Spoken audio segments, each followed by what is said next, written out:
बहुत भूमिका नहीं दूंगा, यही मेरे विषय का वस्तु है। शुरुआत करता हूँ। राम के दो रूप हैं, एक मर्यादा पुरुषोत्तम और एक भगवान राम। मर्यादा पुरुषोत्तम से बाबा जी शुरू करते हैं। पहले सोने के हिरण का असंभवता जन्म, सोने का कभी हिरण नहीं होता है। सोने के हिरण का असंभवता जन्म, भगवान राम मारने को दौड़े दौड़े जाते हैं, और आती है विपत्ति तो बड़े बड़े विचारवान ज्ञानवान मानव मलिन बन जाते हैं, और आती है विपत्ति तो बड़े बड़े विचारवान ज्ञानवान मानव मलिन बन जाते हैं। राम के साथ भी ये हुआ था। वाल्मीकि रामायण को आपने पढ़ा हो तो उसकी शुरुआत होती है इच्छा प्रभु रामो नामो जय। तो राम की अस्तित्व प्रश्न करने का कोई प्रश्न नहीं उठता है। सागर निजामी एक मुस्लिम शायर उन्होंने लिखा था, साहिले सरयू यहाँ, गंगा यहाँ, यमुना यहाँ, कृष्णा यहाँ, राधा यहाँ, रामा यहाँ, सीता यहाँ, हिंदियों के दिल में है इज्जत मोहब्बत राम की, मिट नहीं सकती कयामत तक हुकूमत राम की। मिट नहीं सकती कयामत तक हुकूमत राम की। मुसलमान साहबों ने भी सिद्ध किया है, तो इस पर कोई उठाने का प्रश्न नहीं, मैंने अपने शब्दों में लिखा है। एक और बज रही राज सिंहासन की सहनाई, वही दूसरे शहर के गलियारों से खबर दूसरी आई, और दशरथ हार गए हैं शर्तें प्रवाचा की सारी, और राज छोड़ तुम बन जाने की करो राम तैयारी। राज छोड़ तुम बन जाने की करो राम तैयारी, और समय बहुत बलवान किसी की इससे नहीं चली है, और सच पूछो तो समय मनुष्य सदा समय के हाथों कठपुतली है। सच पूछो सच सदा मनुष्य समय के हाथों कठपुतली है, और दूर फेंक राजसी वस्त्र सब बलकर डाले तन में, और सिया लखन के साथ राम चल दिए सहस्त्र विजन में। अब राम चल दिए तो राम का दृष्टिकोण देखिए। राज कराने गए थे, मन में उनको सब सुविधाएं मिल सकती थी, ऐसा कुछ नहीं किया। शोषित वंचित दलित प्रताड़ित सबको गले लगाया, कोल किरात भील सबरी को सबको ही अपनाया। रावण की राम से शत्रुता दशकों वर्ष पुरानी थी, अब तक हम यही सब चित्रा रहे थे। वो तो सीता जी को हरण करके ले गया था, इसलिए दुर्गा युद्ध हो गया। लेकिन बाद में हमने पढ़ा, अध्ययन किया तो मालूम पड़ा ये तो दशकों से चली आ रही है बाबा जी। सीता स्वयंवर में भी दो हाथ हो गए थे।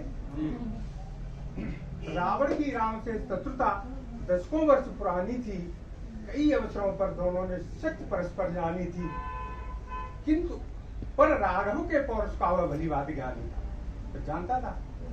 पर राघव के पौरुष का वह भली बात ज्ञानी था, और वेद पुराणों का ज्ञाता पर बेहद अभिमानी था।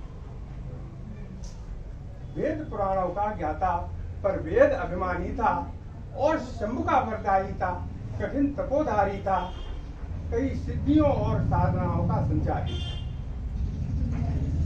एक दिन ऐसा आया कि रावण स्वयं युद्ध करने आया, और मार मार के बंदरों को भीलों को बेहाल कर दिया। सब सेना परास्त हो गई।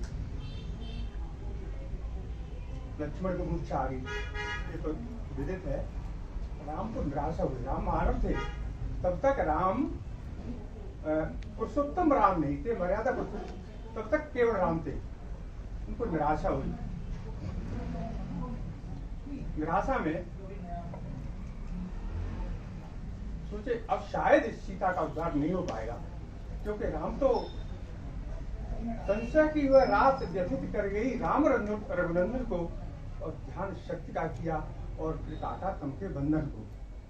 राम ने कहा टेढ़े मेढ़े कठिन पथों से गिर गहुवर उत्तुंग मगों से नित दिन रात चला जाता हूँ, पर हर बार चला जाता। नित्य दिन रात चला जाता हूँ, पर हर बार चला जाता हूँ।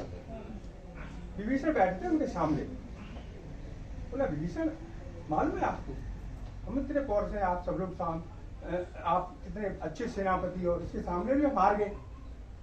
तो राम ने कहा विभीषण मैंने एक बात देखी कि कल रावण नहीं लड़ रहा था, रावण के साथ शक्ति लड़ रही, रावण के साथ दुर्गा लड़ रही थी।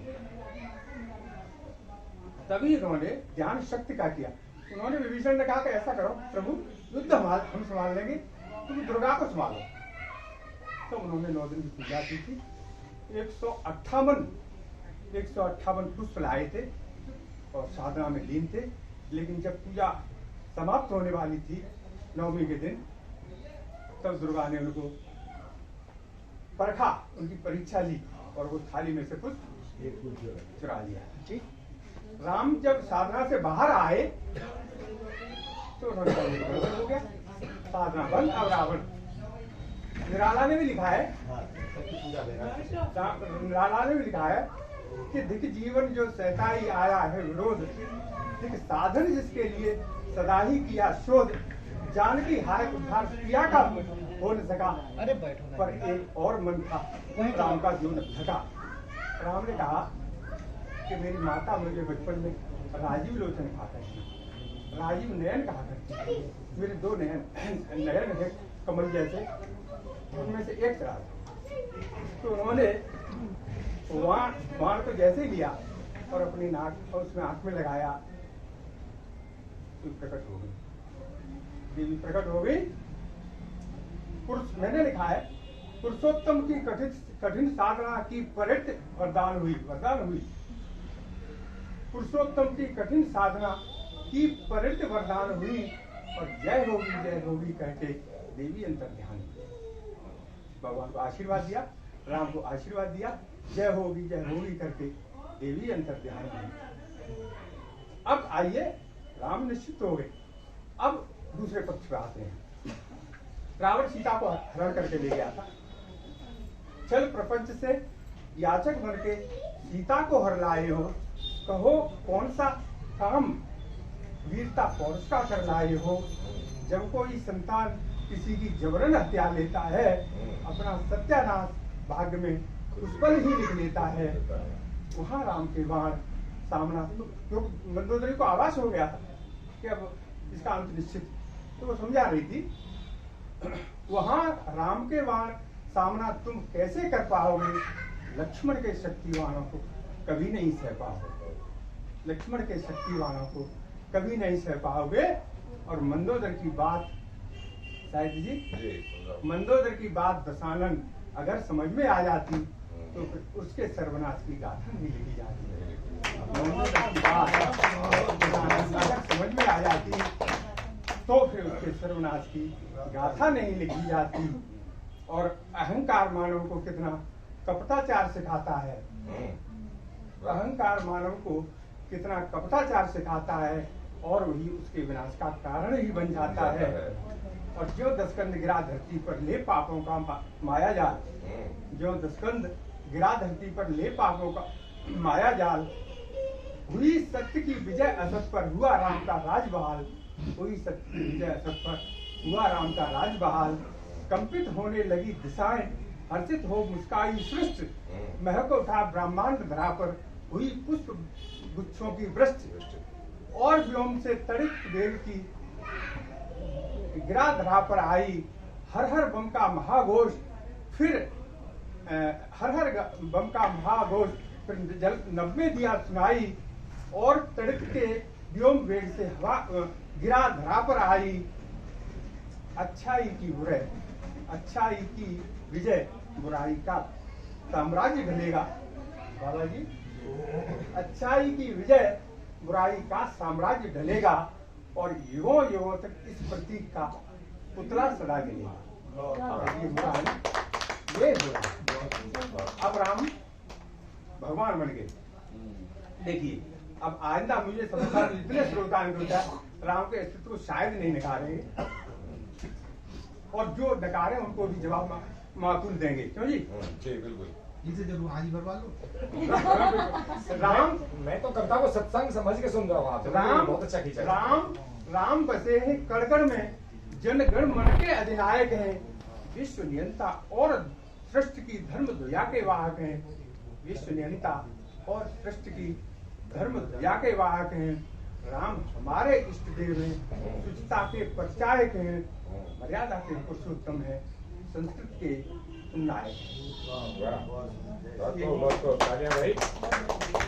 मुझे याद आ रही है संस्कृत के नायक इस शब्द के लिए। मैं प्रोफेसर साहब एक बात कहना चाहूंगा कि 11वीं सदी में मुगलों का आक्रमण हुआ था,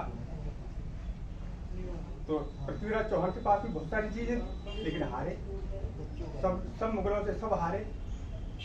बाद में जब तुलसीदास ने 14वीं 15वीं सदी रामचरितमानस की रचना की तो सब हारे, केवल भारत जीता।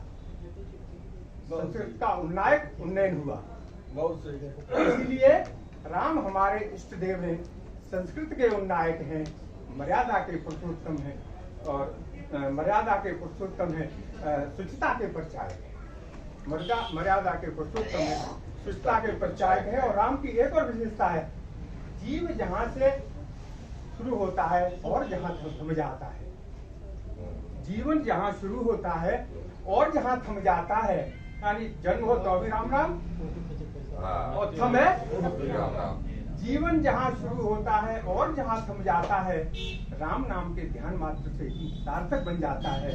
और राम नाम के ध्यान मात्र से ही सार्थक बन जाता है। और भटके वहाँ जहान में सहारा ना मिले तो राम नाम के ही जाप से समुद्र तर जाइए।